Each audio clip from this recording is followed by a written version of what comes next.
आज हम लोग संस्कृत में सरल वाक्य बनाना सीखेंगे और आप लोग बहुत ही अच्छी तरीके से वाक्य बना सकते हैं।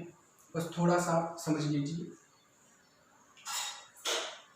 पहले की वीडियो में हमने पढ़ा था कि संस्कृत में सामान्य वाक्य बनाने के लिए 5 लकारों का प्रयोग होता है। लट लकार, लंग लकार, लिट लकार, लोट लकार और लिंग लकार। लकार का मतलब होता है काल। तो उनको और आगे भी हम पढ़ेंगे। अभी केवल हम लोग वर्तमान काल के वाक्य बनाएंगे और वर्तमान काल के वाक्य बनाने के लिए हम सबसे पहला जो लकार लेंगे वो है लट लकार। ये पट धातु में लट लकार के रूप में है। बहुत सरल है, आप लोगों को एक ही बार में याद हो जाएंगे। पठति, पठतः, पठन्ति, पठसि, पठथः, पठथ, पठामि, पठावः, पठामः। तो अगर इतना आपको याद है तो ये सब वाक्य भी आप बहुत सरल तरीके से बना सकते हैं। इधर ये है कर्ता, सब्जेक्ट। तो प्रथम पुरुष के कर्ता कौन कौन से हैं? सह, तौ, ते। सह का अर्थ होता है वह, तौ का अर्थ होता है वे दोनों, ते का अर्थ होता है वे सब। तो ये प्रथम पुरुष के कर्ता है। उसके बाद में है मध्यम पुरुष। मध्यम पुरुष के कर्ता कौन है? त्वम, युवाम, यूयम। त्वम का अर्थ होता है तुम, युवाम का अर्थ होता है तुम दोनों और यूयम का अर्थ होता है तुम सब। तो ये हो गए मध्यम पुरुष के कर्ता। उसके बाद में है उत्तम पुरुष। उत्तम पुरुष के कर्ता है अहम, आवाम, वयम, अर्थात मैं, हम दोनों, हम सब। ये संस्कृत है और ये इनका हिंदी अर्थ है। तो अब हम इन कर्ता और क्रियाओं से वाक्य बनाएंगे।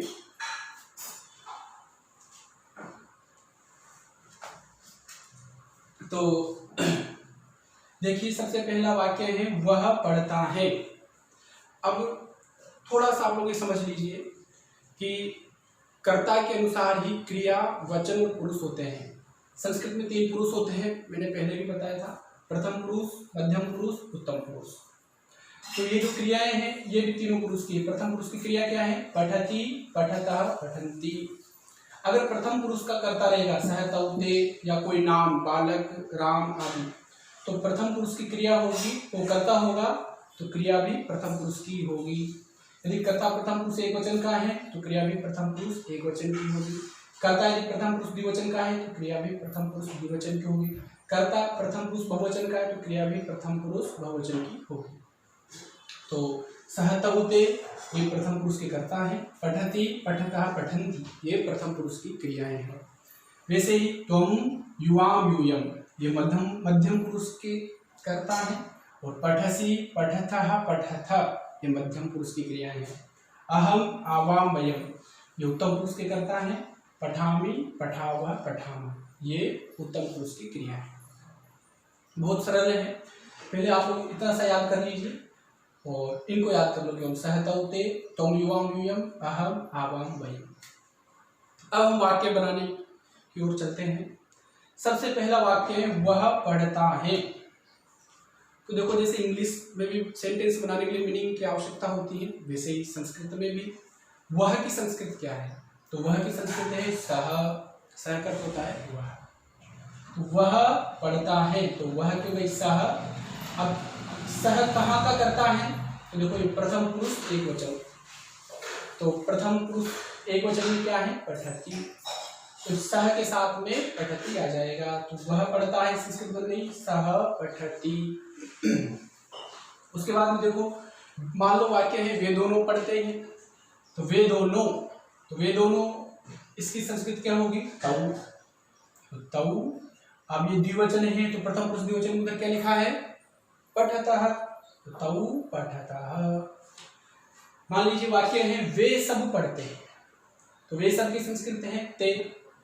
वो पढ़ते हैं तो पढ़ते की पठति, पठतः, पठन्ति अर्थात सह पठति, तौ पठतः, ते पठन्ति। अब ये सह, तौ, ते के अलावा यहाँ पर बालक पढ़ता है। बालक को बोलते हैं बालकः। तो बालकः पठति। राम पढ़ता है, रामः पठति। मोहन पढ़ता है, मोहनः पठति। तो कोई भी नाम हो उन सब के लिए हम प्रथम पुरुष का ही प्रयोग करते हैं। इसलिए प्रथम पुरुष को अन्य पुरुष भी हम लोग कहते हैं कि नाम जो भी हो वो सब प्रथम पुरुष के साथ ही आता है। जैसे इंग्लिश में जो थर्ड पर्सन है वो संस्कृत का प्रथम पुरुष है। आइए अब हम चलते हैं मध्यम पुरुष की ओर। मध्यम पुरुष में त्वम, युवाम, यूयम ये मध्यम पुरुष के सब्जेक्ट हैं, कर्ता, और पठसी, पठतः, पठतः ये मध्यम पुरुष की क्या है, क्रियाएं हैं। तो तू पढ़ता है, तू की संस्कृत क्या हो गई, त्वम, और पढ़ता है त्वम पठसी। तुम दोनों पढ़ते हो, तुम दोनों संस्कृत हो गई युवाम, और पढ़ते हो संस्कृत हो गई पठतः। तुम सब पढ़ते हो तो यूयम पठतः, इसमें विसर्ग रहेगा और उसमें विसर्ग नहीं रहेगा। एक शंका आप लोगों को यहाँ पर ये होगी कि यहाँ पर तुम आपने इसे लिख रखा है और यहाँ पर ऊपर बिंदी लगा रखा है, इसको अनुस्वार बोलते हैं। अन की मात्रा को संस्कृत में अनुस्वार बोला जाता है, तो यहाँ पर अनुस्वार है।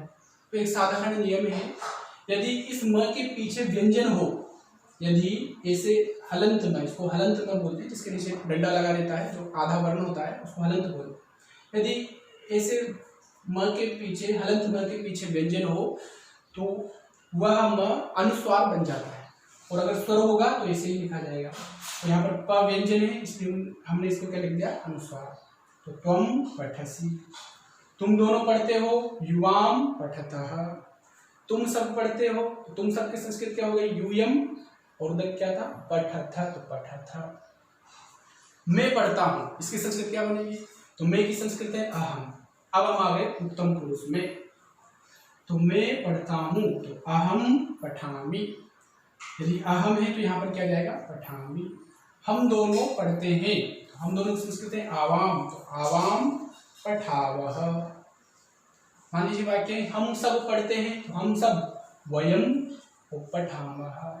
सह पठति, तौ पठतः, ते पठन्ति, त्वं पठसि, युवां पठतः, यूयं पठतः, अहम पठामि, आवाम पठाव, वयम पठामः। बहुत सरल है, थोड़ा सा आप लोग माइंड लगाएंगे तो अच्छे से समझ सकते हैं। अब आप लोग पठ धातु को जान ही गए होंगे। इसमें पठति, पठतः, पठन्ति, पठसि, पठतः, पठतः, पठामि, पठावः, पठामः, ये लट लकार के रूप में वर्तमान काल है। वैसे गम धातु रहेगी, इसके रूप चलते हैं गच्छति, गच्छतः, गच्छन्ति, गच्छसि, गच्छथः, गच्छथ, गच्छामि, गच्छावः, गच्छामः। लिख धातु रहेगी तो लिखति, लिखतः, लिखन्ति, लिखसि, लिखतः, लिखथ, लिखामि, लिखावः, लिखावः। अर्थात लट लकार में एक यदि आप रूप याद कर लेंगे तो आप हजारों धातुओं को रूप बना सकते हैं। बस याद क्या करना है, प्रत्यय याद करो, पीछे वाले अति, अतः, अंति, असि, अतः, अथ, आमि, आवह, आमः। तो मान लीजिए यहाँ पर पठ की जगह होता लिखति, तो वह लिखता है, तो सह लिखति। तौ, वे दोनों लिखते हैं, तौ लिखतः, वे सब लिखते हैं, ते लिखन्ति। ठीक, तू लिखता है, त्वं लिखसि, तुम दोनों लिखते हो, युवाम लिखतः, तुम सब लिखते हो, यूयम लिखथ। मैं लिखता हूँ, अहम लिखामि, आवाम लिखावः, और हम सब लिखेंगे तो वयम लिखामः। विधि यही रहेगी। बस इसमें जो समझने की बात है वो ये है कि एक वचन, द्विवचन, बहुवचन, प्रथम पुरुष, मध्यम पुरुष, उत्तम पुरुष, ये है कर्ता और ये है क्रिया।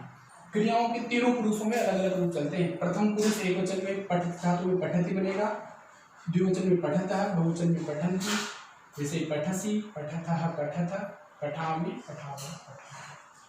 तो ये बहुत सरल तरीके से मैंने वाक्य बनाना आप लोगों को बताया, और अब आप लोग स्वयं भी अभ्यास कर सकते हैं।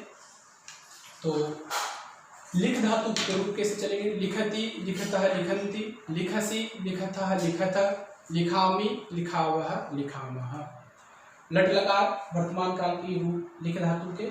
तो यदि आप लोग वास्तव में संस्कृत सीख रहे हैं और इच्छा है आगे भी सीखने की, तो आप लोग लिख धातु के 9 वाक्य बनाइए। जैसे वह लिखता है, सह लिखति, वे दोनों लिखते हैं, तौ लिखतः।